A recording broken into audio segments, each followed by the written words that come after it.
The morning light filtered through the faded lace curtains of Evelyn Carter's kitchen, painting soft squares of gold across the linoleum floor. The house was modest, weathered on the outside from years of Mississippi summers and storms, but inside it carried the warmth of a life built on quiet resilience. A pot of grits simmered on the stove, sending up slow, steady curls of steam. Evelyn stirred with one hand and held a worn paperback in the other, reading lines aloud under her breath like a quiet hymn. Her voice carried the rhythm of someone used to making meaning in silence. From the living room, her grandson Malik shuffled in, still half asleep, dragging the straps of his backpack across the floor. He was 17, tall for his age, with eyes that still carried boyhood softness, even as the world pushed him toward manhood faster than he wanted. Evelyn looked up and smiled, sliding a plate across the table. "Eat first. The world will wait," she said. It was the same thing she had told him every morning since he was old enough to carry books to school. He grinned, already reaching for the butter and jam. "Grandma, you know Coach is going to work me to the bone today. If I don't eat, I'll fall out. And if you don't learn, you'll fall further," she answered, half stern, half tender.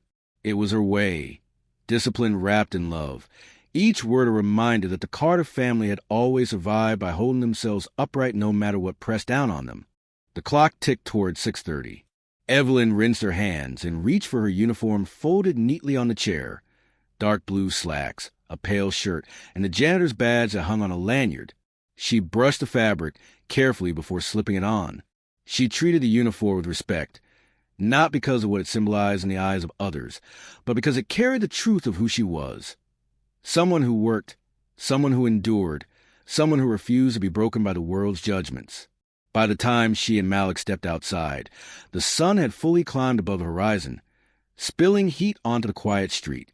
Their small neighborhood was lined with oak trees heavy with moss, the kind of street where children's bicycles leaned against fences and elders waved from porches with coffee mugs in hand.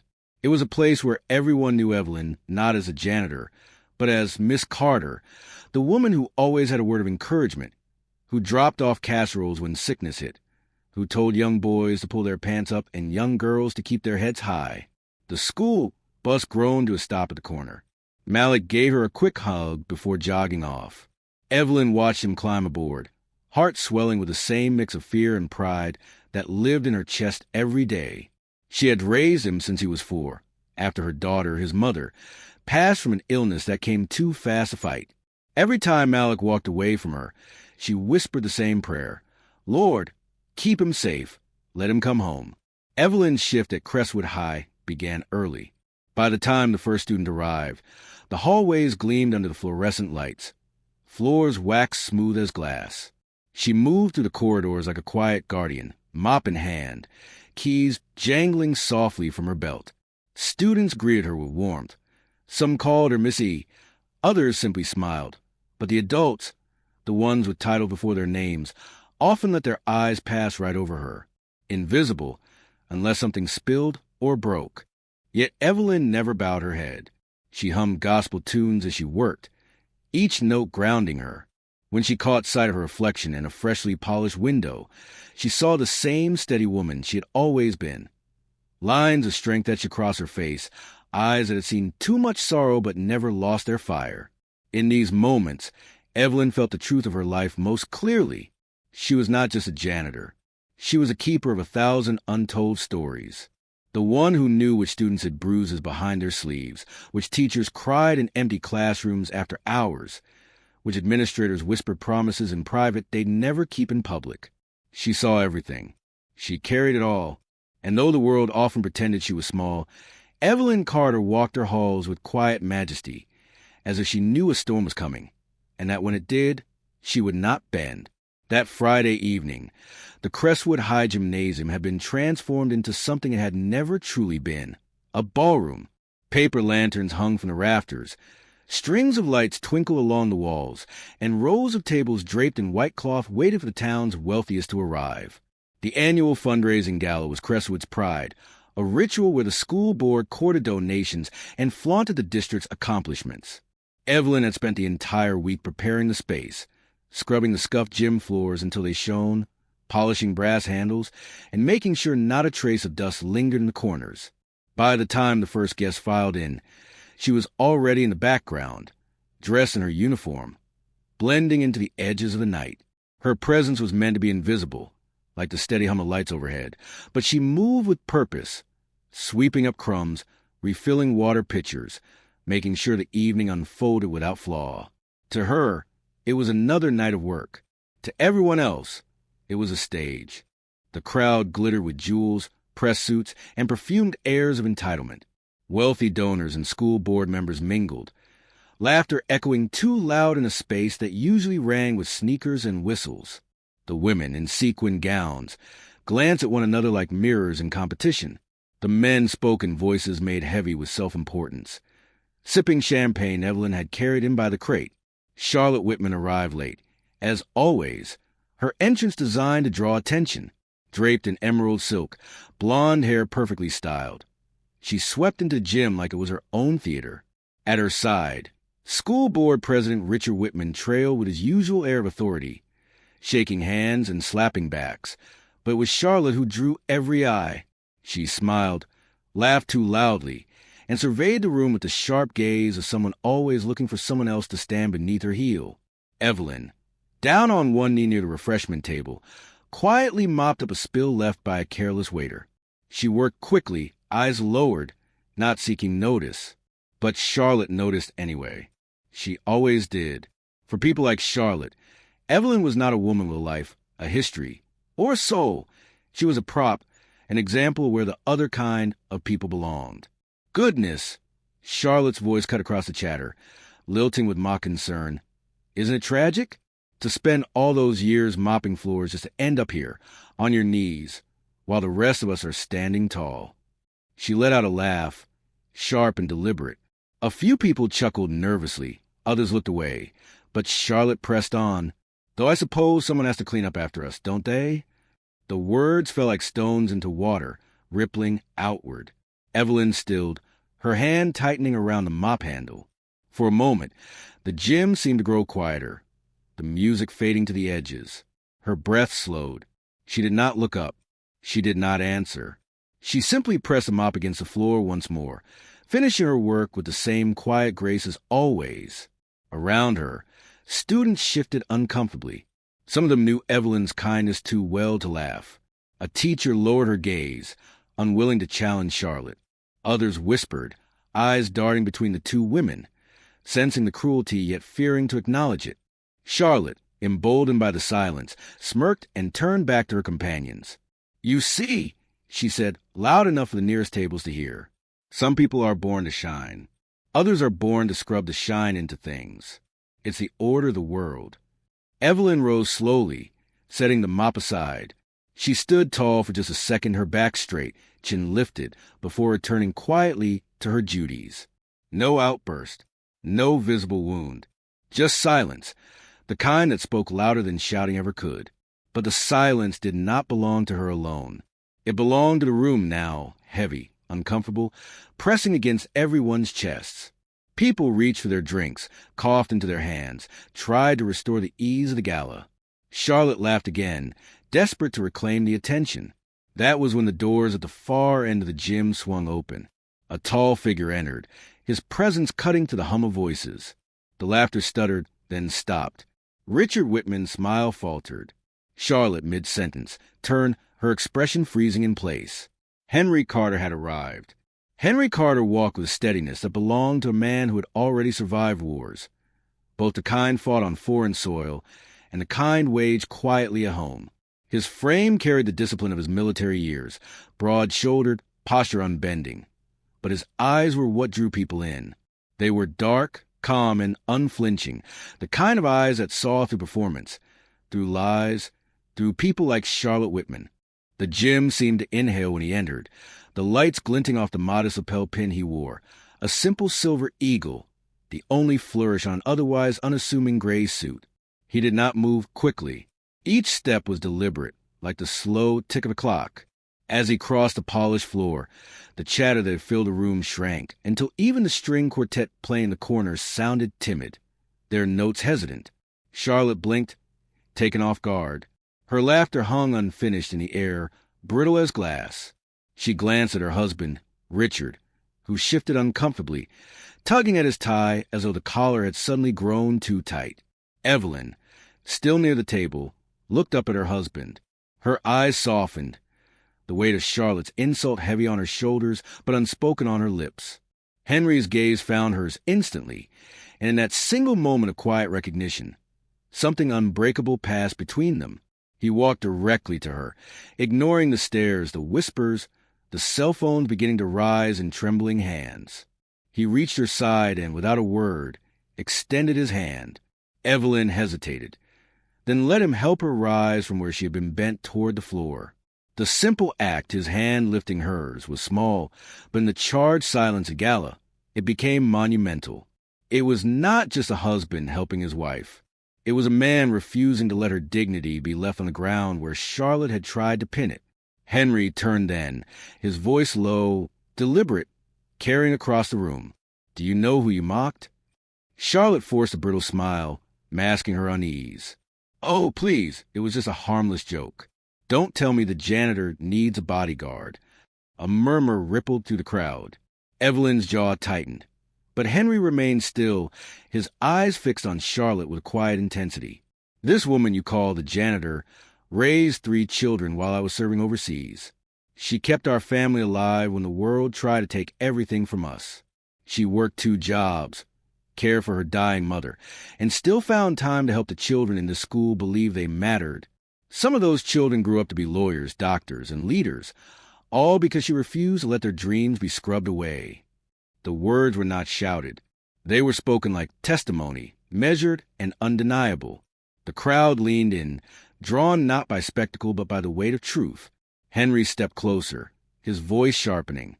"You mocked her for being on her knees. But the truth is, you've never stood as tall as she has in your life. And every person in this room knows it." Charlotte's face flushed crimson. For the first time, she found herself without a ready retort. The room was against her now. Though no one said it aloud, the silence had shifted. Eyes no longer looked away. Phones continued to record. Even the quartet had stopped, their instruments resting against their laps. Evelyn reached for Henry's arm, grounding him, reminding him of restraint. He nodded slightly, his words settling into the air like a verdict. The damage was already done, not to them, but to the Whitmans. The mockery had boomeranged back, exposing the cruelty, the fragility, the rot beneath the silk and sequins. Richard Whitman stepped forward, attempting to reclaim control. "This is inappropriate," he barked, his voice wobbling at the edges. "This is a school function, not a circus." But no one applauded his authority. No one laughed. All eyes remained on Evelyn and Henry, 2 people who had walked into this room as background figures and, within moments, had become the moral center of the night. And as the crowd shifted, recording, murmuring, choosing sides without words, the first spark of something larger was lit, a spark that would not be extinguished quietly. The gymnasium felt heavier now, as if the polished air of wealth and superiority had been punctured and replaced with something raw and undeniable. The Whitmans had staged this night to celebrate themselves, to bask in the glow of their influence. Instead, the spotlight had shifted, uninvited, to the woman they had tried to belittle. Charlotte clutched her champagne flute too tightly, her knuckles white against the crystal. Richard glanced nervously at the phone still raised, at the dozens of eyes watching. He cleared his throat again, louder this time. This disruption isn't appropriate. Folks came here to support our students, not to be lectured." But Henry didn't flinch. He had stood before generals, before hostile juries, before politicians who thought they could bend the truth with power. He knew when authority was crumbling. His voice remained calm, deliberate, cutting through Richard's bluster like a knife. "You're right about one thing. This is about supporting students.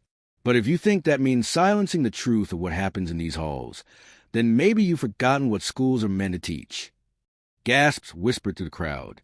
A teacher near the back lowered her phone, her eyes glistening as she whispered, "He's right." Students shifted closer together, emboldened by Henry's words. For once, the hierarchy of the room tilted away from the Whitmans and toward the woman in the uniform. Charlotte tried to laugh, but it came out Brittle. False. Oh, so now we're expected to believe the janitor is some kind of saint? She cleans floors. That's it. Henry's eyes darkened, but his tone never rose. He reached into his jacket pocket and pulled out a folded sheet of paper, worn at the edges. He unfolded it slowly, letting the silence stretch. "This," he said, holding it up, "is a letter from the Department of Defense, thanking Evelyn Carter for her service. Not in uniform, but in sacrifice. While I was overseas, she kept the home front alive. They called her the backbone of service families." He placed the letter gently on the nearest table. People leaned forward to see, whispering. Charlotte's painted smile faltered further. Henry's voice deepened, his words carrying like a sermon. "And when I came home, broken in ways the military had no name for, she put me back together. She didn't just mop floors. She built lives. She lifted people. She gave children hope when the system tried to strip it away. And she did it without applause, without cameras, without ever asking for recognition." Evelyn stood silently beside him, her eyes lowered, her hand resting lightly on his sleeve. She didn't crave the attention, didn't want the spectacle, but as the truth spilled into the room, she felt something stir inside her, a shift. The invisible weight she had carried for decades was being placed, piece by piece, at the feet of those who had tried to diminish her. Students began to nod, some whispering her name. One young girl at the edge of the crowd whispered to her friend, "Miss Carter's the only one who ever told me I could go to college." Another boy murmured, "She's the reason I didn't drop out." The murmurs built, low but steady, like the rising hum of a song not yet sung aloud. Richard's voice cracked as he tried again to seize control. "Enough of this. You're turning a celebration into a political statement."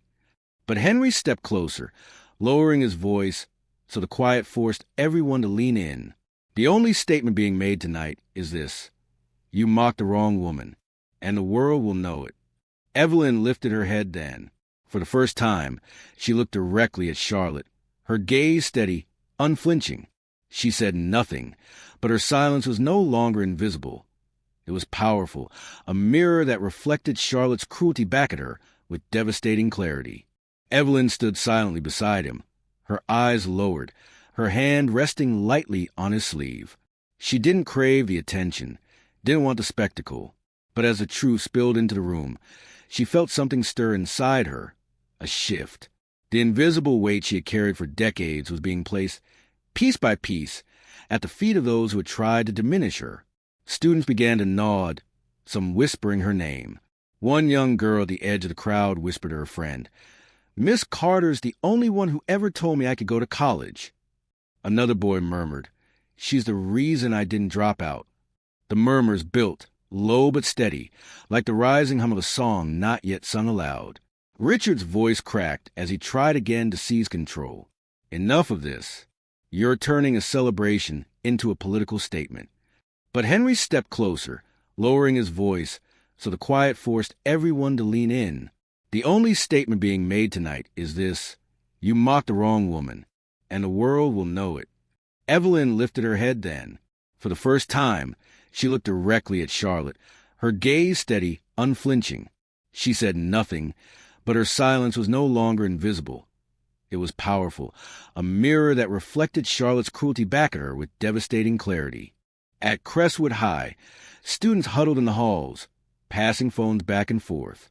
Teachers tried to quiet them, but the story had already taken root. Evelyn arrived for her morning shift as she always did, keys jangling from her belt, mop over her shoulder. But this time, heads turned. Students nodded respectfully, some whispering her name like she was a secret they were proud to share. One girl with braids and anxious eyes approached timidly and pressed a folded note into Evelyn's hand before darting away. It read simply, "Thank you for standing. You showed us we can too." In the teacher's lounge, the silence was different. A few nodded to Evelyn for the first time in years, their politeness laced with guilt. Others avoided her gaze altogether, afraid of what the mirror might reveal about their own complicity. By noon, local news vans rolled into town. A reporter outside Crestwood High spoke into her microphone. Her voice carried live to households across Mississippi. What began as an offhand insult at a school fundraiser has now ignited a conversation about race, class, and dignity here in Crestwood. The woman at the center of it all? Evelyn Carter, the school's longtime janitor. The camera found her that afternoon as she was sweeping the front steps. Evelyn didn't stop, didn't pose, didn't play to the lens. She simply kept working, answering only when pressed. "I don't need a spotlight," she said softly, her eyes never leaving the broom. "I just want these kids to walk into a school where they know they're seen. That's all I ever wanted." Her words only deepened the story's hold. By evening, regional outlets picked it up, then national feeds. Hashtags bearing her name began appearing online. Students posted videos telling their own Miss Carter stories. The time she gave them lunch money, the way she left notes on lockers that said keep going, the way she hummed gospel so softly it calmed them during exams. She was no longer the janitor. She was Crestwood's hidden backbone, now visible to the world. But visibility carried weight. With every story that surfaced, with every camera crew that set up on her quiet street, Evelyn felt the ground shift beneath her feet. At church that Sunday, her pastor prayed over her, the congregation standing, hands lifted. Yet in the back pew, she saw men in suits who had never attended before, not worshiping but watching. That night, Henry sat with her at the kitchen table, the flickering lamplight casting long shadows on the walls. Mail lay in piles, letters of support, invitations to speak, requests for interviews. Evelyn sifted through them slowly, her hands trembling. "They're calling me a hero," she whispered, the words strange on her tongue. "But Henry, I didn't do anything. I just stood there." Henry reached across the table, folding his hand over hers. Sometimes standing is the loudest thing you can do, and sometimes the world needs to hear silence until it shakes. Evelyn lowered her eyes, torn between pride and fear. For the first time in decades, she was seen, but being seen meant she was also a target. And deep down, she knew this was only the beginning. The days after the video spread were restless ones in Crestwood. The air felt charged, unsettled, like a storm was hovering just above the rooftops, waiting to break. Evelyn tried to keep her routine steady, waking before dawn, making Malik's breakfast, humming as she mopped the silent hallways. But even the hum of her mop across the floors no longer felt private. Everywhere she went, eyes followed her. Some shone with admiration, others narrowed with quiet resentment. Henry saw it clearly. He'd lived too long in the world of courts, campaigns, and careful lies to mistake the signs. The Whitmans weren't going to let their names tarnish without a fight. They had too much money, too many connections. And while Charlotte's cruelty had exposed them, the real disease ran deeper. The gala insult was just a spark. The system behind it, the decades of discrimination, the buried policies, the purposeful exclusion, was the fire. One night, after Malik had gone to bed, Henry cleared the dining table. He spread out a series of files, manila folders stacked like bricks, each one marked with neat handwriting. Evelyn sat across from him, tired but attentive, her fingers curled around a chipped teacup. "I've been watching the board for years," Henry began, sliding the first folder toward her. Inside were photocopied documents, budget sheets, hiring rosters, disciplinary records. "You know what I see?" Evelyn leaned closer, scanning the papers. At first it looked like nothing more than numbers. But Henry's pen tapped the patterns into focus. Programs consistently underfunded, scholarships disproportionately awarded, disciplinary actions falling hardest on black students. They've been starving these kids of opportunity while pretending to celebrate their future, Henry said, his voice low but steady. "It's deliberate, and it's buried so deep most folks don't notice." Evelyn's chest tightened. She thought of the children she'd watched struggle. The boy who stopped coming to class after too many suspensions. The girl who had to give up her dream of music because the arts budget had been slashed. She had seen their pain, held it quietly in her heart, but she'd never had the evidence. Now, staring at the files, she realized Henry had been building a case long before the gala ever made them visible. "What are we going to do with all this?" she asked. Henry looked at her, his eyes clear and resolute. "We're going to shine a light, but not recklessly, with strategy." The following week, he reached out to Elias, an old colleague from his law firm in Jackson, a young activist group out of Birmingham, and a civil rights coalition that had taken on cases across the South. They met in Evelyn's kitchen, their laptops glowing in the dim light, the smell of cornbread rising from the oven as Malik quietly worked on his homework at the corner of the table. Maps of the district spread across the walls, sticky notes marking disparities. Each statistic became a story Evelyn could name: a child's face, a teacher's weary sigh, a hallway filled with dreams unspoken. For the first time, she found herself speaking not just as a witness, but as a voice. She told the activist about the girl with the violin, the boy who sat hungry through exams, the teachers of color passed over for promotions. Each detail deepened the case. But for every ally that appeared, so did a shadow. The Whitmans pushed back quickly. Articles appeared in the local paper painting Evelyn as a well-meaning employee caught in outside agendas. Anonymous letters slid into her mailbox, telling her to keep quiet, reminding her her place. A police cruiser began idling near her street at night, its presence a silent warning. Evelyn felt the pressure, like a weight pressing on her chest. Yet she never raised her voice, never lashed out. Instead, she met each attempt to silence her with the same quiet dignity she had shown in the gym. Her strength wasn't in matching their cruelty. It was in refusing to bow beneath it. Henry worked late into the night, building the legal framework piece by piece.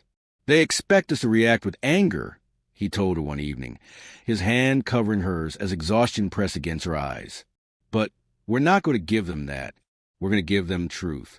And when truth is laid bare, even their money won't protect them." Evelyn nodded, though her hands trembled as she folded laundry at the table. She had spent her whole life sweeping up the pieces of others' messes.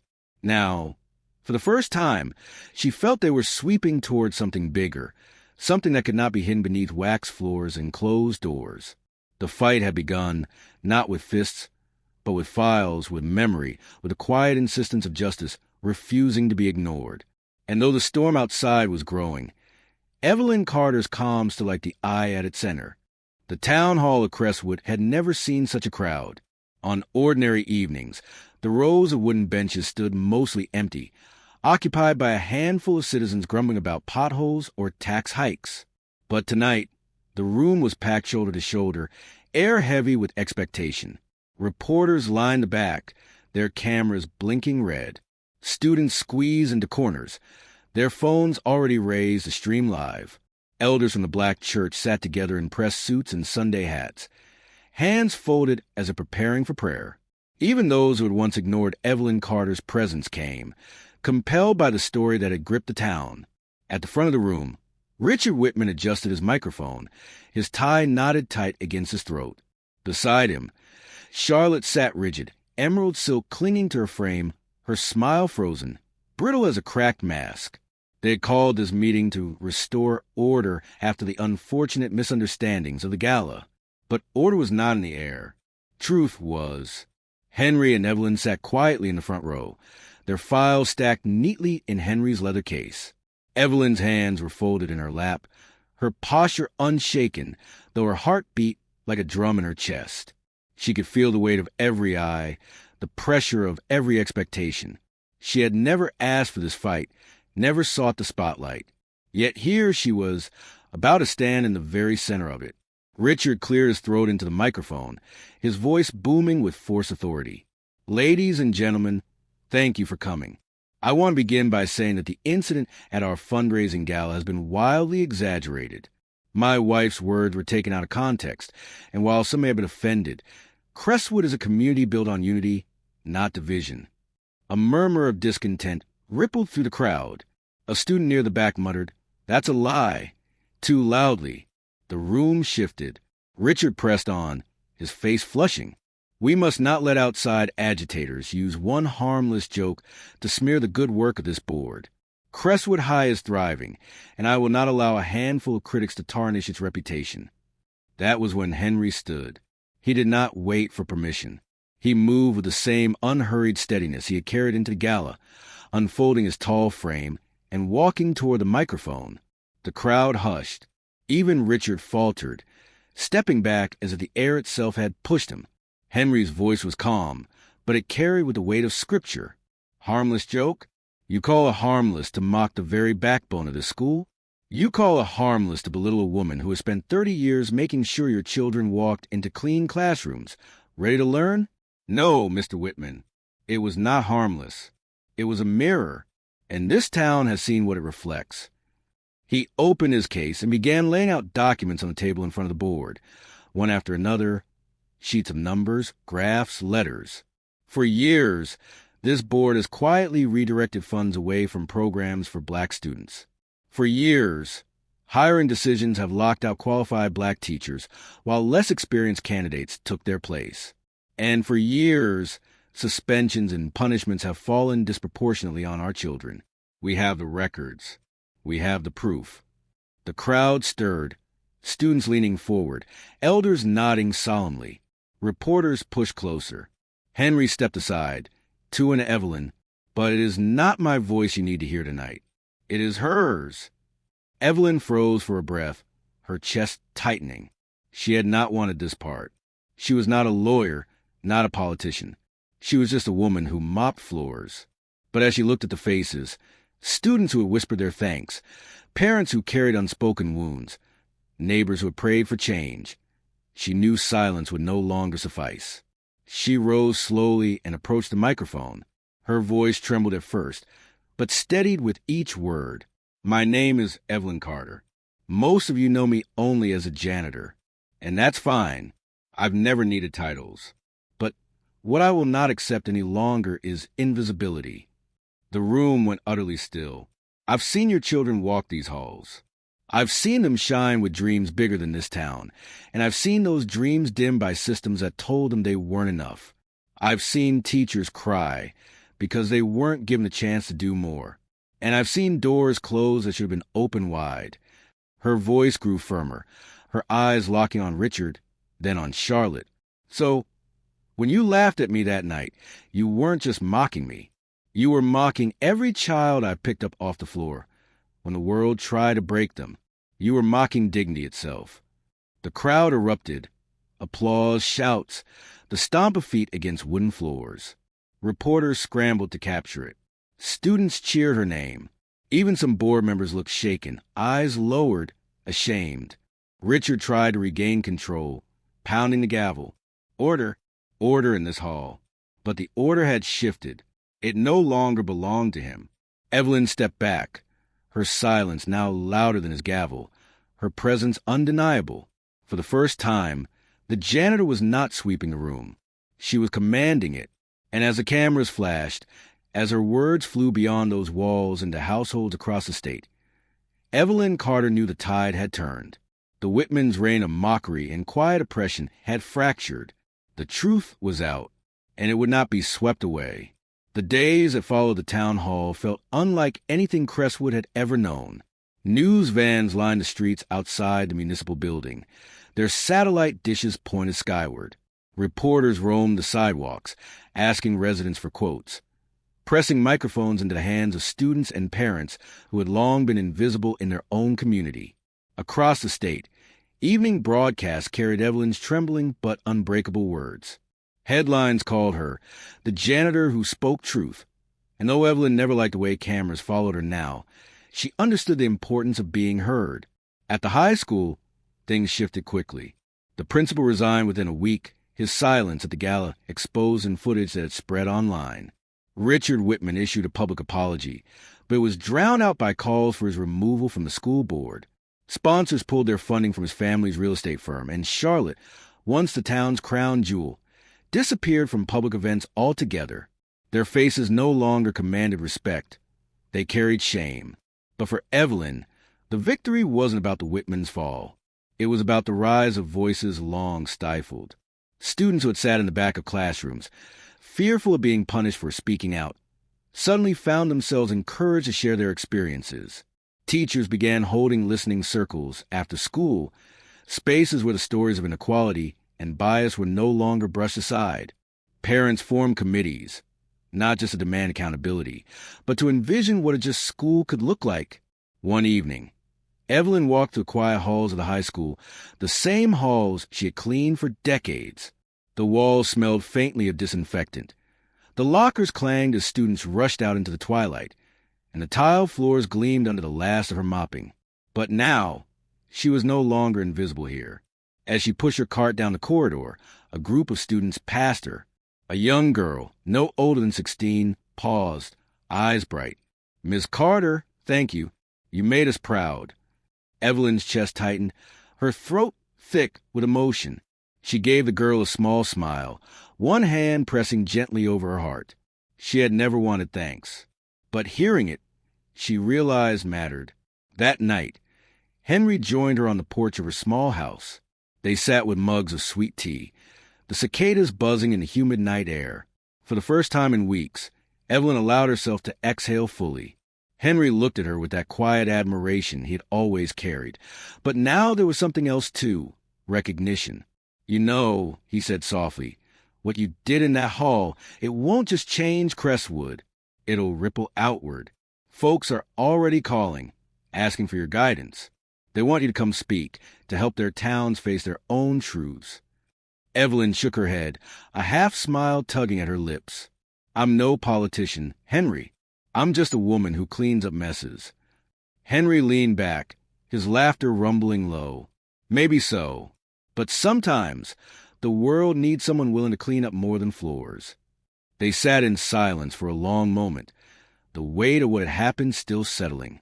Evelyn thought about the years she had bent her back over those tile floors, the decades of footsteps passing by without seeing her. She thought about the humiliation at the gala, the sound of laughter at her expense. And she thought about standing at that microphone, her voice carrying further than she ever imagined it could. For the first time, she did not feel small. She felt permanent. The next morning, she returned to the school not just with her mop and bucket, but with the knowledge that her story now lived in the walls themselves. And as she stepped inside, sunlight streaming through the windows, Evelyn Carter carried with her the truth that dignity, once spoken aloud, could never again be swept into silence.